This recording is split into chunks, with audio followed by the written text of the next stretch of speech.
Nagtapos ang unang bahagi ng sagot ng Panginoon bilang sagot sa bahagi ng tanong ng mga disciples na may kinalalaman sa pagkawasak ng templo at mga signs ng end of the age.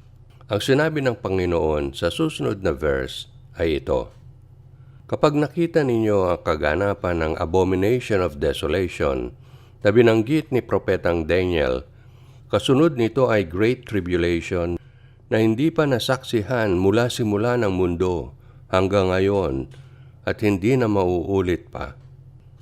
Ito ay nagkaroon ng katuparan noong 70 AD nang wasakin ni Titus ang Jerusalem, at ito ang naging wakas ng Jewish Age.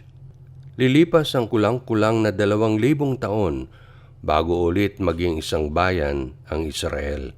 Sa pagpapatuloy ng pagsagot ng Lord, ang kanyang mga naging pahayag ay may kinalalaman sa kanyang second coming.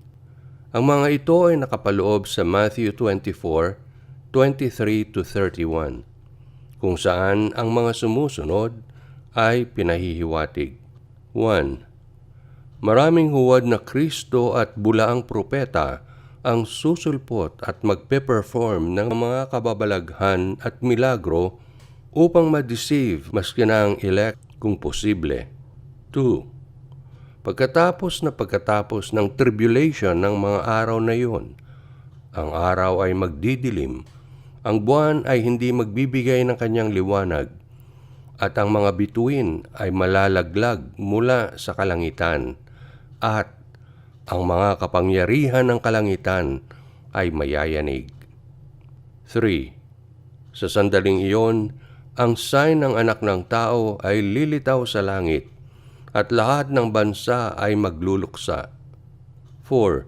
Makikita nila ang anak ng tao na bumababa mula sa alapaap ng kalangitan, puno ng kapangyarihan at kaluwalhatian.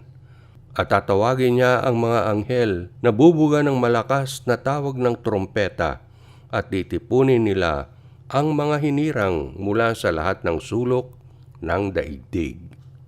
Ito ang mga signs ng end of the church age at ng pagbabalik ni Kristo.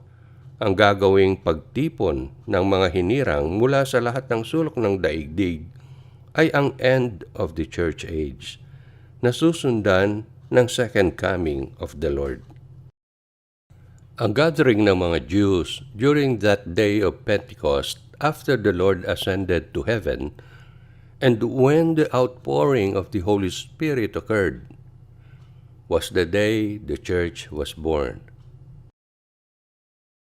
Ang gathering ng mga hinirang just before the Lord comes again ay ang end of the church age.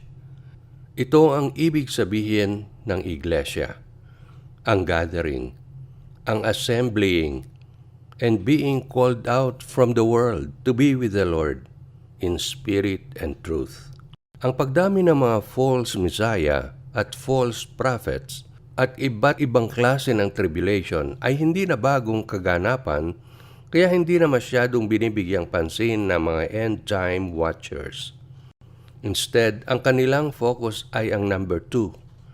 Ang araw ay magdidilim, ang buwan ay hindi magbibigay ng kanyang liwanag, at ang mga bituin ay malalaglag mula sa kalangitan, at ang mga kapangyarihan ng kalangitan ay mayayanig.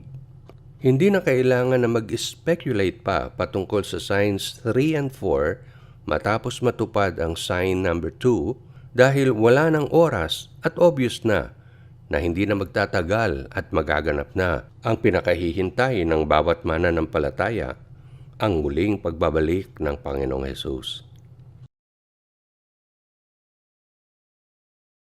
Sa kanyang ikalawang liham, sinabi ni Paul kay Timothy na magiging mapanganib ang mga huling araw. Ang mga tao ay magiging mga makasarili, sakim, palalo, walang modo, suwail sa magulang, ingrato, bastos, hindi natural ang pagmamahalan, taksil, mapagbintang, walang pagpipigil, mabangis, galit sa mga makadiyos, makamundo, kasama sa mga relihiyong walang saysay. Ang ganitong klase ng pamumuhay ang magpapaalala sa atin ng panahon ni Noah nang sabihin ng Lord na wala nang inisip ang mga tao sa mundo kundi patuloy na kasamaan lamang. Ang sinasabi ni Paul kay Timothy ay papunta sa kalagayan ng Genesis 6:5 ang mga huling araw. Sa kanya namang liham sa mga taga-Roma, ipinaliwanag ni Apostol Pablo kung paano humahantong sa sukdulang kasamaan ang mga tao. Kapag ayaw papigil at makinig sa katotohanan ng tao, bagkus ay inaaprubahan pa niya ang kasalanan at hinahadlangan ang paggabay ng katotohanan, pinababayaan sila ng Diyos sa mga pagnanasa ng kanilang mga puso sa karumihan, sa kawalanghiyaan ng kanilang mga sariling katawan, sapagkat pinagpapalit nila ang katotohanan tungkol sa Diyos sa kasinungalingan at sinasamba at pinaglilingkuran nila ang nilikha kaysa sa lumikha. Sa kadahilanang ito, pinapabayaan sila ng Diyos sa kanilang mga karumal-dumal na naisin. Ipagpapalit ng kanilang mga kababaihan ang pakikipagrelasyon sa hindi ayon sa kalikasan, at gayon din ang mga kalalakihan na bumibigay sa kahiyahiyang pakikipagrelasyon sa kapwa lalaki. Tanggap nila ang kalakip na parusa ng kanilang kamalian. At sapagkat hindi nila tinatanggap na karapat-dapat kilalanin ng Diyos, hinahayaan sila ng Diyos sa kanilang sirang pag-iisip. Napupuno ang kanilang ulo ng lahat ng uri ng karimlan. Kahit alam nila ang matuwid na kautusan ng Diyos, hindi lamang nila ito sinusuway, bagkus ay naglalaan pa sila ng pagsang-ayon sa mga nakakasuklam na gawain. Ang kalagayang ito ay mapagmamasdan sa lipunan ng panahon ni Lot sa Sodom at Gomora. Winasak ng galit ng Diyos ang dalawang syudad na ito sa pamamagitan ng apoy at brimstone.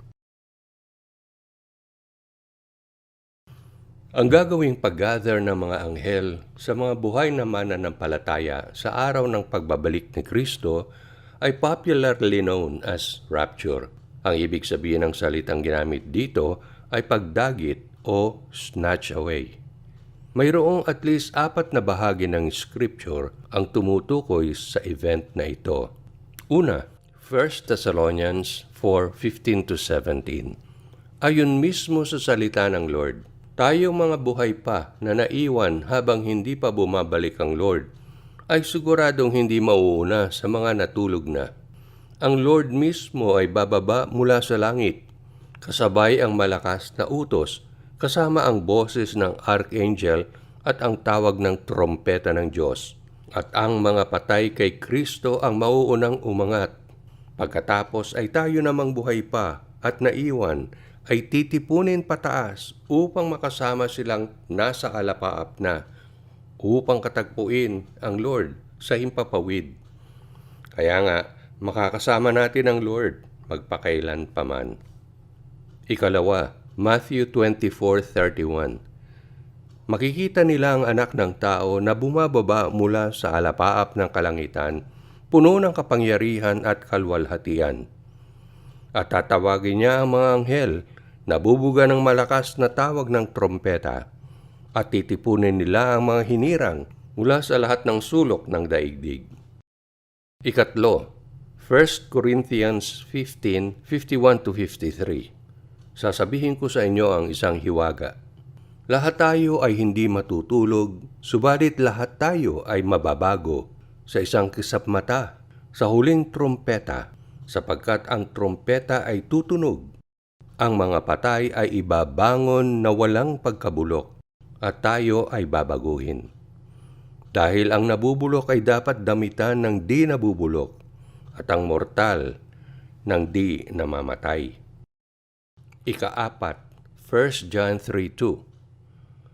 Mga minamahal na kaibigan, ngayong tayo ay mga anak ng Diyos, at kung ano tayo magiging katulad ay hindi pa pinaalam. Subalit alam natin na kapag dumating na siya, tayo ay magiging katulad niya, sapagkat makikita natin siya sa kanyang katunayan.